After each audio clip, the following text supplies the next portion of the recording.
오늘의 10분 말씀. 출애굽기 39장 22절부터 43절입니다. 43절 한 절 읽도록 하겠습니다. 모세가 그 마친 모든 것을 본즉 여호와께서 명령하신 대로 되었으므로 모세가 그들에게 축복하였더라. 출애굽기 39장 전반부에서는 대제사장의 예복인 두 가지를 살펴봤습니다. 첫 번째는 앞치마 모양을 한 에봇, 그리고 두 번째는 12개의 보석이 가슴에 박혀있는 흉패에 대해 살펴봤습니다. 오늘 본문은 이어서 에봇을 받쳐 입는 파랑색 겉옷과 그리고 이어서 속옷, 두건, 관, 속바지, 띠, 그리고 이마에 맸던 순금패를 제작하게 하십니다. 그리고 대제사장의 예복 하나하나를 만들면서 계속해서 메아리처럼 반복되는 구절은 여호와께서 모세에게 명령하신 대로 하였더라입니다.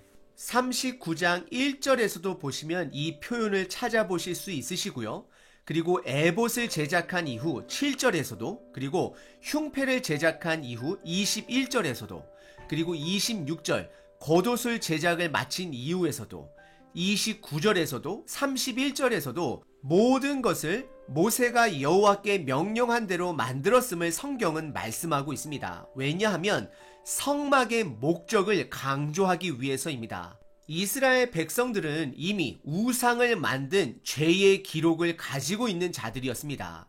이들은 하나님이 모세에게 명령한 대로 목적에 맞게 성막의 기구 하나하나를, 그리고 대제사장의 예복을, 제사장들의 옷을 만들어야 했습니다. 이 모든 것은 하나님의 구원의 계획을 드러내고자 하는 것입니다. 저와 여러분들에게 질문 하나를 던집니다. 여러분들은 성경 말씀대로 살고 계신가요? 우리의 몸은 성전입니다. 우리가 말씀대로 살 때에 성전의 역할을 할 수 있게 되는 것입니다.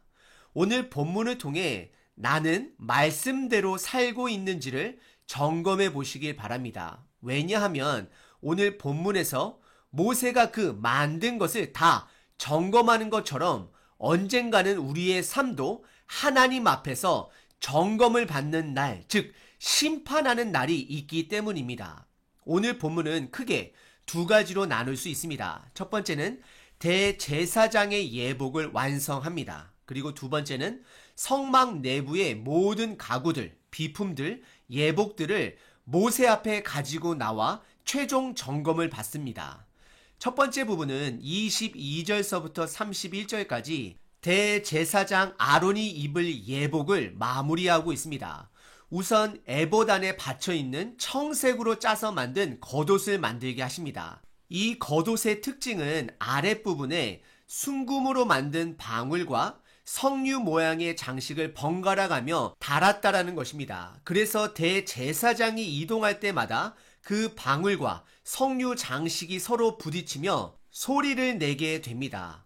고대 당시 신하들은 왕 앞에 나아갈 때에 본인의 위치를 왕에게 알리기 위해 그 발에 방울을 달았습니다. 그리고 석류 과일은 우리가 알다시피 빨간 씨로 가득 차 있는 열매입니다. 그래서 고대 당시에는 이 석류는 풍요의 상징이었습니다. 우리가 하나님의 말씀대로 살아갈 때에 하나님께서 주시고자 하는 축복을 우리 삶에 누리게 된다라는 것입니다. 그리고 이어서 27절서부터 29절까지 대제사장이 입을 속옷, 두건, 관, 속바지, 띠를 제작하게 하십니다. 그리고 이 모든 것이 여호와께서 모세에게 명령하신 대로 만들었다라고 성경은 말하고 있습니다. 그리고 마지막으로 30절과 31절에 대제사장 이마에 멜, 순금패를 제작하게 하십니다. 그리고 그 순금패에다가는 여호와께 성결이라는 글을 새기라 명령하십니다. 이것은 이스라엘 백성이 하나님 앞에 성결해야 됨을, 즉 거룩한 백성이 되어야 함을 강조하는 것입니다. 대제사장의 옷에는 12지파의 이름이 어깨 보석에, 가슴 보석에 새겨져 있습니다. 그래서 대제사장은 이스라엘 백성들을 대표하는 것입니다. 대제사장의 모든 옷은 완성이 되었습니다. 그리고 동일하게 여호와께서 모세에게 명령하신 대로 다 만들어졌음을 성경은 다시 한번 말씀하고 있습니다.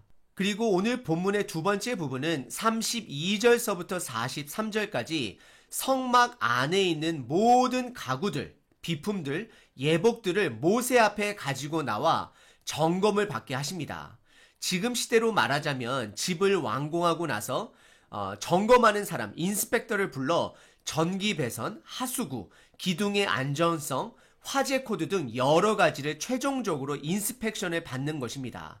하지만 이미 저희들이 살펴봤듯이 이스라엘 백성들은 그동안 여호와 하나님께서 모세에게 말씀한 대로 모든 것을 준행했음을 메아리처럼 반복하고 있기 때문에 큰 문제는 없을 것을 예상할 수 있습니다. 성막은 하나님의 구원 계획과 완성될 하나님의 나라의 모형입니다. 그래서 모세가 모든 기구와 비품들 그리고 예복들을 점검하고 모든 것이 여호와 하나님의 말씀대로 된 것을 확인하였습니다. 그래서 32절과 33절에 보시면 다음과 같이 성경이 말씀하고 있습니다.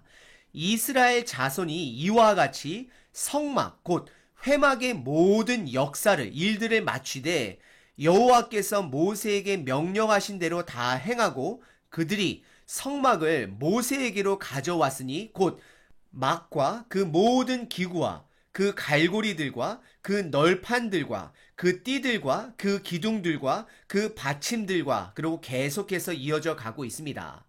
그리고 모세는 모든 점검을 마치고 나서 43절에 다음과 같이 말씀하십니다.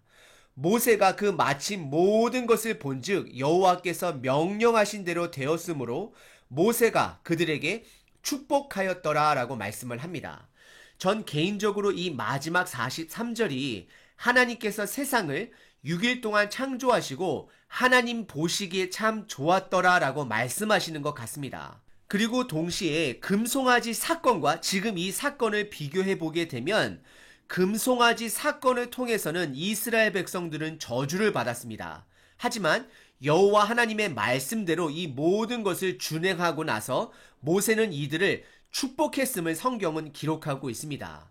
우리가 하나님 말씀대로 살 때에 하나님께서 주시고자 하는 축복을 받을 수 있음은 성경은 저희들에게 말하고 있습니다. 오늘 본문을 통해 세 가지를 반드시 기억하셔야 합니다. 첫 번째는 우리는 하나님이 말씀하신 대로 살아야 합니다. 과정도 하나님이 말씀하신 대로 살아야 하고 삶의 목적도 하나님이 말씀하신 대로 살아가야 합니다. 그리고 두 번째는 예수님은 우리들의 온전한 성전이 되어 주셔서 하나님의 그 철저한 인스펙션을 온전히 통과하신 분이십니다. 예수님은 흠이 없으신 분이십니다. 그래서 오늘 본문에 나온 성전을 완성시킨 분이 바로 온전한 예수님이 되는 것입니다. 그리고 마지막 세 번째는 우리들에게도 하나님의 때에 언젠가는 하나님 앞에 서서 이 땅의 삶을 우리들이 어떻게 살았는지 점검받는 날이 반드시 있다라는 것을 기억하셔야 합니다. 이 말이 여러분들을 긴장하게 하거나 두렵게 할 수도 있습니다. 하나님은 여러분들에게 온전한 삶, 완벽한 삶을 기대하시더라도 그것을 기준 삼지는 않으십니다. 왜냐하면 우리들의 연약함을 어느 누구보다도 역사를 통해서도 잘 알고 계시기 때문입니다. 하지만 우리의 노력은 분명 계수하실 것입니다. 확인하실 것입니다. 저와 여러분들에게 주어진 오늘 하루는 무언가를 이루기 위해 주어진 하루라기보다도 더욱더 예수님을 붙들기 위해 주어진 하루라는 것을 묵상해 보시길 바랍니다. 우리들이 드러내야 될 열매는 나를 통해서 드러나는 열매가 아닙니다. 그것 또한 하나님께서 주어주시는 것입니다. 우리들이 노력해야 되는 열매는 내 자신 스스로인 것입니다.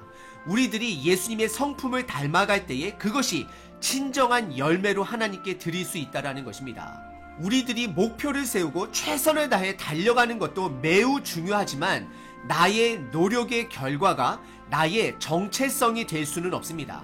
그리고 나의 능력 또한 나의 정체성이 될 수 없습니다. 왜냐하면 그것들은 모두가 다 하나님의 기준에는 미달되기 때문입니다. 우리의 정체성은 예수님을 믿는 믿음 안에 있습니다.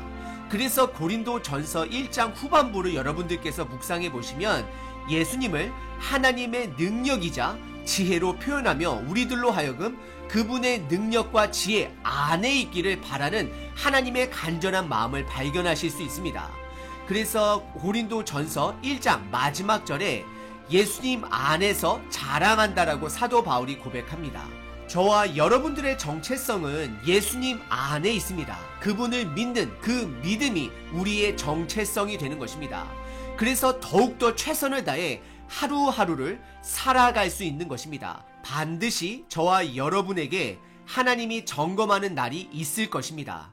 그 점검하는 날은 여러분들께서 무엇을 이루었냐를 점검하는 날이 아니라 얼마만큼 말씀대로 살았는지를 점검하게 될 것입니다. 그리고 그 시험을 통과할 수 있는 방법은 부족하더라도 예수님 안에서 살아내려고 하는 나의 최선이 바로 그 증거라는 것을 기억하시길 바랍니다.